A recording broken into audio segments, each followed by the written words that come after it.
کیونکہ ہمارے معاشرے میں یہ بات بھی عام ہے کہ کچھ لوگ پروفیشنل ہوتے ہیں استخارہ کرنے والے، کہ لوگ ان کے پاس جاتے ہیں اور کہتے ہیں کہ اچھا یہ لڑکے کا نام ہے، یہ لڑکی کا نام ہے، آپ اس کے بارے میں بتائیے کہ یہ رشتہ کامیاب رہے گا یا نہیں رہے گا. اب آپ دیکھیے کہ تیسرے شخص کو کہاں سے پتا چل گیا، اس کے پاس کون سا سورس ہے یہ جاننے کا کہ اس نے کل کے فیوچر میں جھانک کے دیکھ لیا آج یہ رشتہ کامیاب ہوگا یا نہیں ہوگا. ایسی چیزیں بھی انسان کے لیے توہمات کے دروازے کھولتی ہیں اور اس کے لیے پریشانیوں کا سبب بنتی ہیں، اور ایسی چیزوں پر بھی یقین نہیں کرنا چاہیے کیونکہ اللہ کے سوا غیب کا علم کسی کو نہیں. اچھا، پھر بعض لوگ یہ کہتے ہیں کہ کسی اور کو کہتے ہیں کہ تم میرے لیے استخارہ کر کے دو. اب آپ دیکھیے استخارے کی دعا میں لکھا ہے یا اللہ اگر یہ بات میرے لیے اچھی ہے تو تو کر دے. اب اگر کوئی آپ کے لیے استخارہ کر رہا ہے تو وہ کیا پڑھے گا کہ میرے لیے اچھی ہے تو کر دے، یا زیادہ زیادہ یہ کہے گا یا اللہ اس کے لیے اگر اچھی ہے تو کر دے. اچھا، بعض لوگ استخارے کے ساتھ خواب کو لازم کر دیتے ہیں. وہ کہتے ہیں استخارہ اور خواب لازم و ملزوم چیز ہے. اکثر لوگوں کو کہا جاتا ہے استخارہ کر لیں تو پھر وہ کہتے ہیں اتنے دن استخارہ کیا ہمیں تو کوئی خواب نہیں آیا ابھی تک. ہمیں بہت سے لوگ اس پہ پریشان ہوتے رہتے ہیں، ہمیں نہیں سمجھ آتی، کوئی خواب نہیں آیا ابھی تک ہمیں. یاد رکھیے کہ قرآن اور سنت کی روشنی میں استخارے کے لیے خواب کا آنا کوئی ضروری نہیں ہے. وہ سمپلی کیا ہے، ایک دعا ہے، یا اللہ اگر یہ کام اچھا ہے تو مبارک ہو جائے، آسان ہو، نہیں اچھا تو اس کو ہٹا دے، دور کر دے مجھ سے. اگر آپ کی دعا قبول ہو گئی تو اس کام میں اگر بہتری ہوئی تو ہو جائے گا، اور اگر ہو گیا تو وہ مبارک ثابت ہو گیا، اور اگر بہتری نہیں تو وہ بات بن ہی نہیں پائے گی. تو استخارہ نہ تو نکالا جاتا ہے اور نہ ہی نکلوایا جاتا ہے، استخارہ تو کیا جاتا ہے. اور استخارے کا مطلب کیا ہوتا ہے؟ خیر کی دعا مانگنا. ہمارے ہاں اس کا کانسیپٹ کیا ہے کہ ہم یہ سمجھتے ہیں کہ شاید استخارہ غیب کا علم جاننے کا نام ہے. اس کو ہم نے ایک طرح کی فال بنا لیا ہے، جبکہ فال لینا بھی اسلام میں پسندیدہ نہیں ہے، کیونکہ غیب کا علم تو اللہ کے سوا کسی اور کو ہے ہی نہیں. کل کیا ہونے والا ہے یہ کسی کو نہیں پتا. کوئی شخص بھی جو یہ غیب دانی کا دعویٰ کرے یا اس قسم کی کوئی بھی باتیں کرے وہ ہمارے دین میں پسندیدہ نہیں. اسی لیے ہمیں کسی نجومی کے پاس جانے سے منع کیا ہے، ہاتھ دکھانے سے منع کیا ہے، چھپی باتیں معلوم کرانے سے اور ذائچے بنوانے سے منع کیا گیا ہے، کیونکہ یہ ساری چیزیں انسان کے لیے نقصان دہ ہوتی. انسان توہمات کا شکار ہو جاتا ہے، انسان کوئی ڈیسیژن نہیں لے پاتا. اسی لیے ہمارے دین میں ایسی کوئی چیز نہیں کہ کالی بلی آگے نظر آ گئی راستے میں تو یہ منحوس ہے، یا کوا بول پڑا تو کوئی آ جائے گا، یا جوتی الٹ گئی تو کچھ ہو جائے گا. یہ چھوٹی چھوٹی چیزیں جو ہمارے معاشرے میں ہر کلچر میں کچھ نہ کچھ ایسی باتیں عام ہوتی ہیں کہ صبح سویرے اگر فلاں شخص سے ملاقات ہو گئی تو یہ میرے لیے اچھا نہیں. ہمارے دین میں کیا ہے کہ ہر خیر اور شر کا مالک اللہ ہے. کوئی کسی کو نقصان نہیں دے سکتا جب تک اللہ نہ چاہے، کوئی کسی کو فائدہ نہیں پہنچا سکتا جب تک کہ اللہ نہ چاہے. اس لیے ایک مومن جو ہوتا ہے وہ لوکانیات پہ، یعنی کاش یہ ہوتا، کاش وہ ہوتا، وہ اس پر اعتماد نہیں کرتا، اور نہ اس کی زندگی میں کاش ہوتا ہے. اور بہت زیادہ کاش کہنے سے بھی منع کیا گیا ہے کیونکہ یہ شیطان کا دروازہ کھول دیتا ہے. یعنی شیطان کو انسان کے دل میں وسوسے ڈالنے کا موقع مل جاتا ہے، انسان کے دلوں میں حسرتیں پیدا کرتا ہے. اب بعض اوقات ایسا ہوتا ہے نا کہ کوئی عزیز رشتہ دار گھر سے نکلتا ہے، اچانک کوئی ایکسیڈنٹ ہو جاتا ہے تو عموماً لوگ کہتے ہیں کاش آج وہ جاتا ہی نہ، کاش وہ آج ایسا نہ کرتا تو ایسا نہ ہوتا. تو بات یہ ہے کہ کاش کی وجہ سے کوئی چیز ٹلتی نہیں. تقدیر کے اوپر ایمان ضروری ہے، اور تقدیر پر ایمان لانے والا مطمئن ہو جاتا ہے، پرسکون ہو جاتا ہے، خوش رہتا ہے. کیونکہ اگر ہم تقدیر پر ایمان نہیں بھی رکھتے تو بھی آپ دیکھیں کہ اللہ کے فیصلوں کو ہم ٹال نہیں سکتے، ہم اس میں تبدیلی نہیں کر سکتے. اس لیے استخارہ غیب جاننے کا ذریعہ نہیں ہوتا. اس کا مسنون طریقہ کیا ہے؟ استخارہ کس طرح کرنا چاہیے؟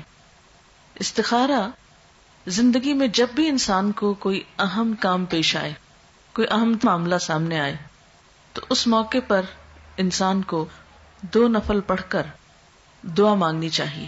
2 نفل اس بات کے، اور وہ مسنون دعا کیا ہے؟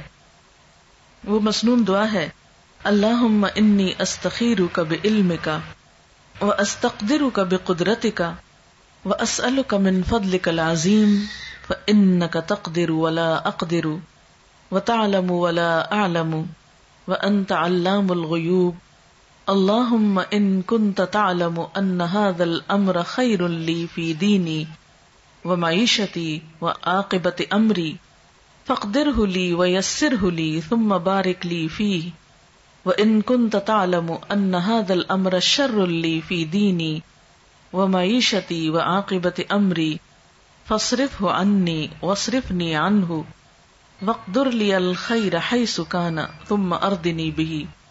یہ ہے مسنون دعا۔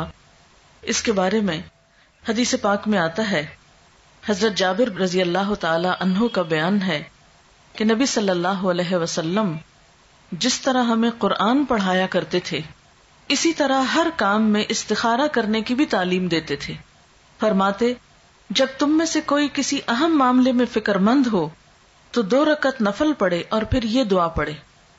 یعنی آپ صلی اللہ علیہ وسلم جیسے قرآن پاک کی کوئی سورت سکھاتے تھے ایسے ہی یہ دعا سکھاتے تھے اپنے صحابہ کو، اور ساتھ ہی کیا تعلیم دیتے کہ جب بھی کوئی اہم کام ہو، اہم معاملہ ہو تو کیا کرو؟ نفل پڑھ کر یہ دعا پڑھو۔ اہم کاموں میں خود مثلا جس کی شادی ہے، شادی ایک اہم فیصلہ ہے نا زندگی کا، جس کی شادی ہے وہ خود بھی پڑھے یہ نفل اور ماں باپ بھی پڑھے، ماں یا باپ دونوں میں سے کوئی ایک پڑھ لے۔ اس کا ترجمہ کیا ہے اور یہ کیوں پڑھا جائے؟ نبی صلی اللہ علیہ وسلم نے فرمایا، استخارہ کرنے والا کبھی نامراد نہیں ہوتا، استخارہ کرنے والا کبھی نامراد نہیں ہوتا، مشورہ کرنے والا کبھی نادم نہیں ہوتا، اور کفایت شعاری سے کام لینے والا کبھی کسی کا محتاج نہیں ہوتا۔ یعنی جو شخص مشورہ کرتا ہے اس کو پھر شرمندگی نہیں ہوتی، اور جو شخص بچت سے کام لیتا ہے پھر وہ کسی کا محتاج نہیں ہوتا، کیونکہ وہ اپنی ضرورت کے وقت کے لیے پہلے سے ہی تیاری کر کے رکھتا ہے۔ اور اللہ تعالیٰ سے استخارہ کرنا یعنی ایک طرح سے مشورہ کرنا بھی ہے اور خیر کی دعا مانگنا بھی ہے۔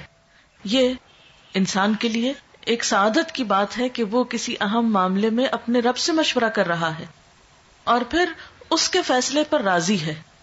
اور آپ جانتے ہیں کہ تقدیر پر راضی ہونا جو ہے، تقدیر پر راضی ہونا یہ ایمان کا حصہ ہے۔